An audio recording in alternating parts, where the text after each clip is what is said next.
Hey everybody, Kevin here in the Woodcraft shop. We recently got this Shark SD100 from NextWave CNC, but the problem is it doesn't really have a home here in the shop. So today we're going to build a mobile cart with an expandable work surface and some extra storage area for all your bits and accessories that you can get for the Shark. So our basic design is a 30-inch tall cabinet with some beefy 4-inch casters on the bottom. The top is going to be a 24-inch by 24-inch square work surface with an additional 24 by 24-inch flip-up work surface that we're going to use for a laptop. We'll have a small drawer up top for bits and some additional storage space down in the bottom. To keep it simple, we're going to use some Baltic birch plywood, some pre-finished drawer sides, and some basic hardware that can be found at your local Woodcraft store. So we've got 3 pieces of 3/4 inch plywood. They're going to be our top, our bottom, and our flip-up portion. And we need to cut them square. I've marked one of the pieces and brought it over. We're going to use the tail stop to make sure all 3 pieces are the exact same size. Today I'm using the Festool TS55 and the MFT, but this could easily be done on your table saw or with another circular saw and guide.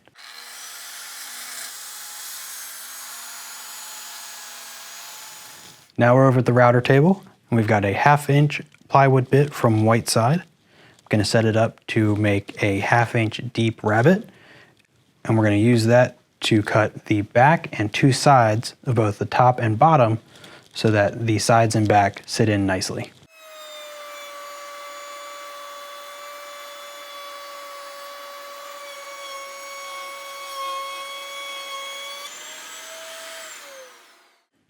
All right, I've made my first pass at about a 1/4 inch depth. So now I've unplugged my router. I've got my setup block. We're going to make sure it's exactly 1/2 inch deep, and we're going to cut our final pass. I'm just hitting it with some 180 grit sandpaper to take off all the splinters on the edges and give it a nice smooth finish. So now it's time to assemble the cabinet. We're going to use some Titebond Original and a pin nailer, and hopefully I can do this by myself without having to have the cameraman come and help me.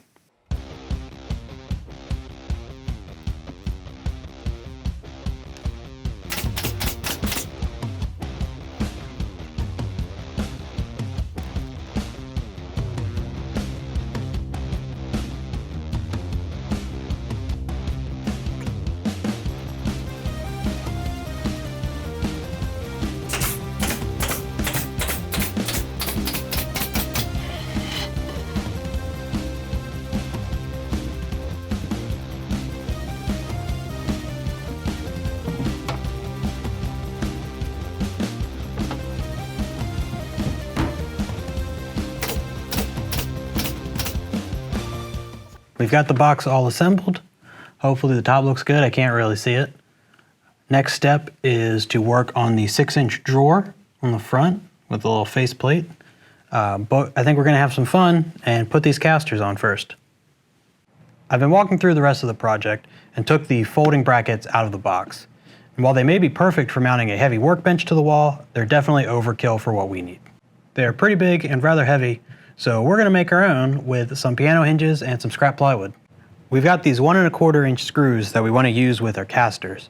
So we're going to take the offcuts from our top and bottom and attach them to the bottom to give us a little bit extra thickness.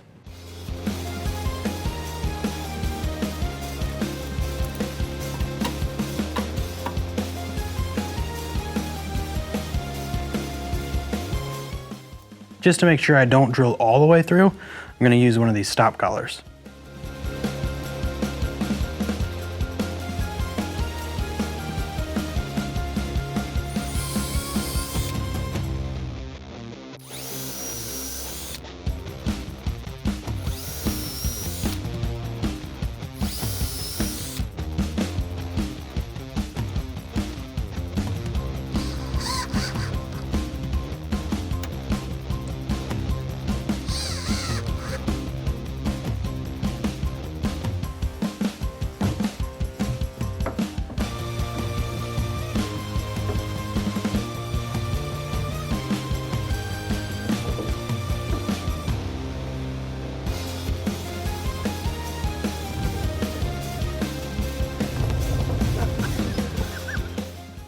Since we decided not to use our workbench supports, we need to cut our own brace.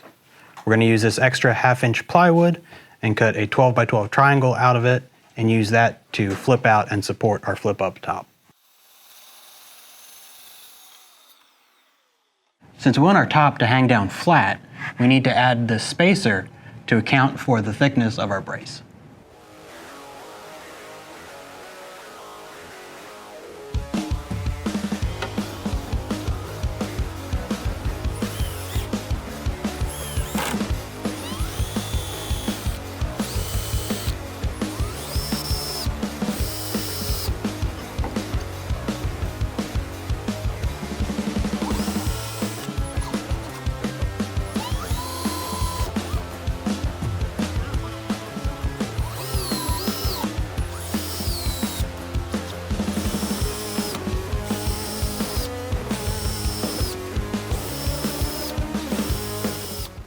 We need to make a catch for the brace while also accounting for the height of this hinge when it's open down here. So we've mocked up this piece with some scrap and some double stick tape, and we kind of like the design, so now we're going to go make it for real.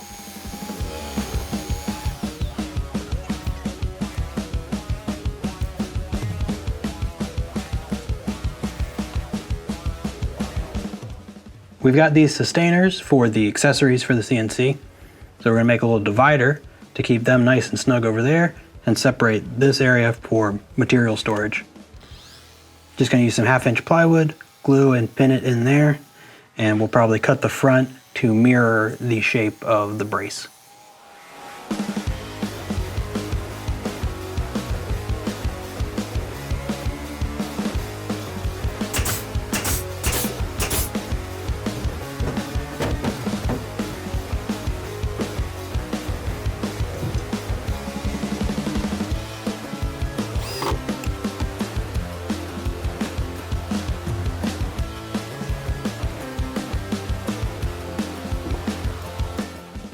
The cart's mostly complete. We just want to add a drawer up here for your bits, your cables. We'll put the laptop in there when it's not in use.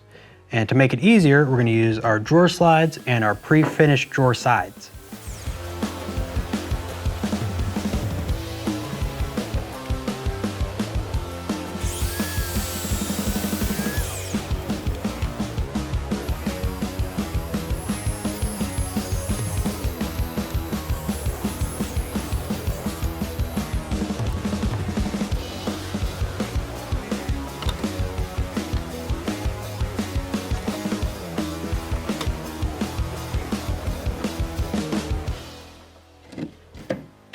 It's like I'm a professional. We cut up all the pieces for the drawer. Now we're doing a dry fit. I just got to take the clamp off, throw some glue on it, let it sit for a little bit while we install the drawer slides, and then pop the drawer in.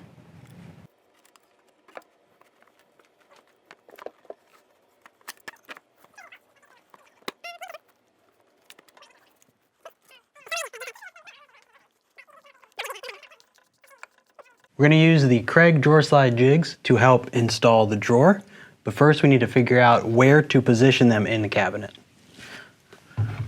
For that, we're going to use an offcut of the drawer sides that we used, as well as an 1/8-inch spacer to mark a line in the cabinet where we need to position the jig.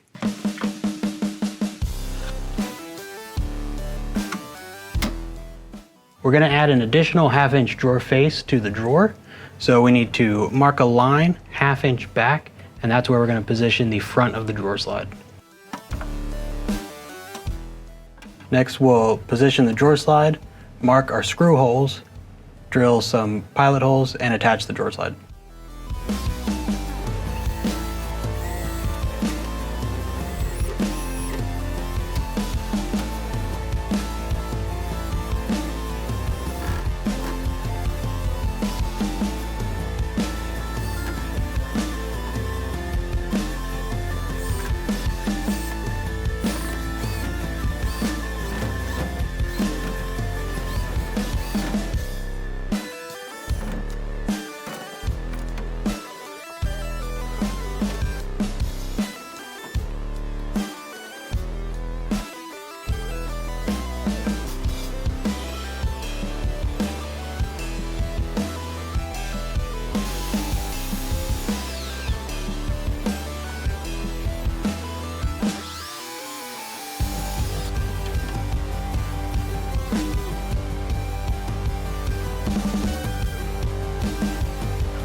Well, we've got it all finished. We've got our drawer with some Kaizen foam to keep the laptop safe when we're not using it, as well as space for your cables and your clamps and everything. We've got a couple sets of the engraving bits, an area for material storage, as well as a couple of sustainers down there for the other CNC accessories like the 4th axis and the laser attachment. Our nice flip-up table is the perfect size for our laptop to work there. Everything can get connected. We may add a little surge protector on the back here so everything can plug into that. And then we just have one cord running from the cart to the wall outlet. But that'll be in the future. And we may do a little engraving here on the drawer front as well. But now it's all set up and we're gonna run a test cut.